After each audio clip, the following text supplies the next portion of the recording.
Your Honor, we did not make reference to the points that PS Bank President Garcia made. Very well. All right. Having presented these documents to the Ombudsman, are you in a position to authenticate these documents before the Ombudsman? No, Your Honor. You're not. You're not an employee of PS Bank, am I correct? No, Your Honor. You were not even present when these bank documents were opened, is it not? No, Your Honor. Are you the source of these documents which the prosecution presented here? Are you the small lady who gave the documents to Congressman Umali? No, Your Honor. Are you the mysterious messenger who left the documents in the house of Congressman Banal? No, Your Honor. You are not. All right. The fact is, Mr. Witness, the examination and inquiry of these dollar accounts are prohibited under the Foreign Currency Deposit Act, Republic Act 6426. And due to this, PS Bank was able to obtain a temporary restraining order restraining any such examination or inquiry. And this Honorable Impeachment Court voted to respect the action of this Honorable Court. That's and a you very did long not, manifestation, Your Honor. What is the question? and you did not mention this to the Ombudsman, am I correct? Can I explain? No, I'm just asking you. Your lawyer will have a chance to Objection, examine you later. Objection, Your Honor. Again, the document will speak for itself. There is I no just want a answer. confirmation, Your Honor, if it's Let there or the not. witness answer. He's under cross. Yeah. We mentioned that we already are aware that Mr. Corona is already subject of an impeachment complaint, Your Honor. And you did not mention it, right? We mentioned it here in the complaint. Why? That there is a TRO? We did not mention the Did TRO. you mention that it is subject to the Foreign Currency Deposit Act, Already particularly answered. the absolute confidentiality? Did you mention it? Not in the complaint, Your Honor. All right. You did not mention it in any of the documents you submitted to the Ombudsman, am I correct? No, Your Honor.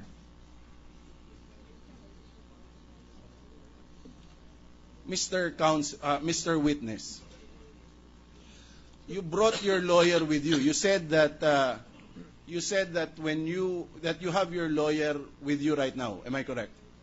Yes, Your Honor. Did your lawyer advise you? Did he give you any advice? Did he review the complaint that is in front of you before it was filed with the Ombudsman? Attorney-client privilege, Your Honor. No, I just wanted to know if he sought the advice. I'm not asking for the work product. I'm just asking if he asked for advice.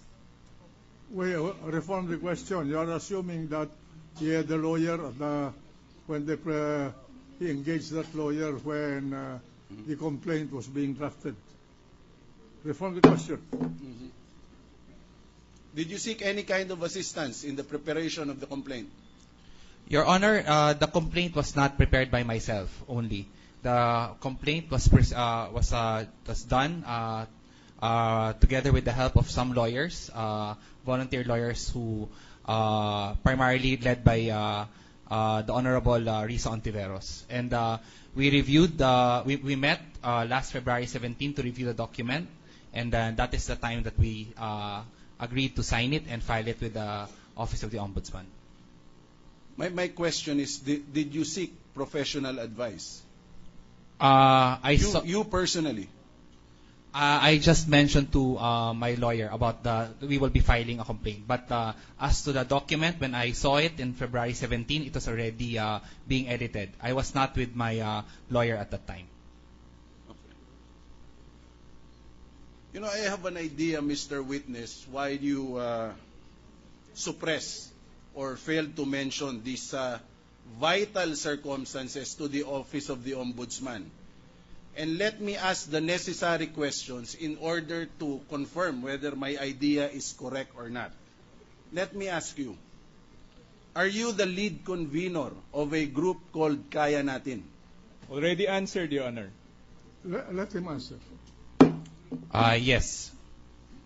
Now, is it not a fact that this group called Kaya Natin has been very critical publicly against Chief Justice Corona? Not all of our members, and we haven't released a formal public statement asking for his conviction, Your Honor. I have here from your blog site an official statement of Kaya Natin on the impeachment of Chief Justice Renato Corona. Are you familiar? I'll show it to you first, and if you can confirm if that comes from your group Kaya Natin, because it comes from your blog site, Harvey K.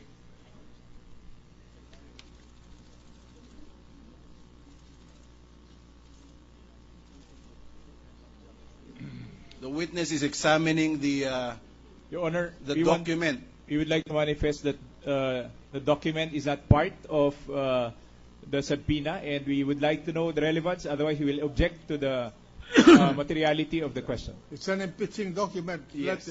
Let the witness answer. Yes, we supported the impeachment of Chief Justice Renato Corona, but not. We asked the Senate to duly investigate the said impeachment complaint. May I read a portion of the official statement of Kaya Natin on the impeachment of Chief Justice Renato Corona, and tell me if I am lying.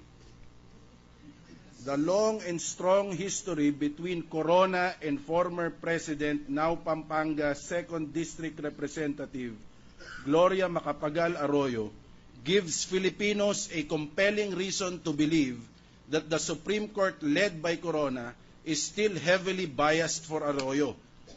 It also did not help that Corona's appointment as Chief Justice itself was questionable and went against the Constitution as a midnight appointment. Am I correct?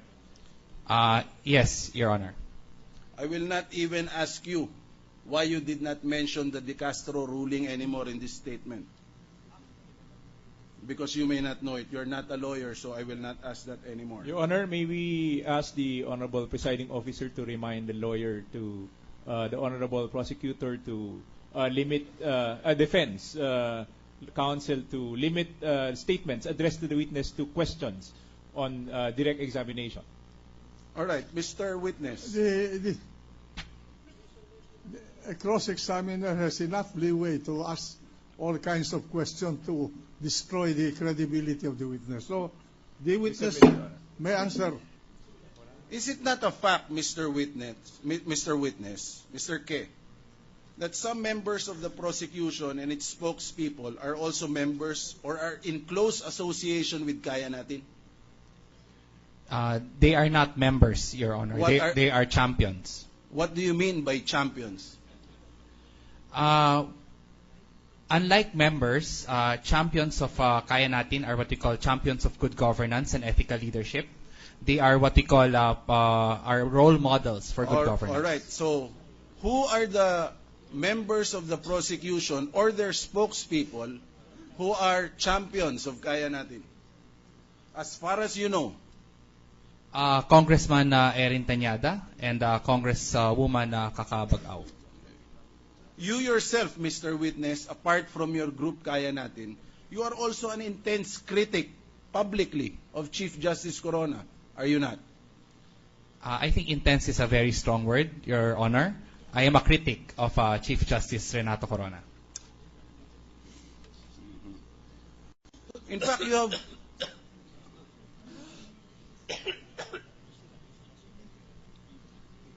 In fact, Mr. Witness, in your column in the Manila Times, you have written about Chief Justice Corona and mentioned that his impeachment is not about the ruling in Hacienda Luisita. Am I correct?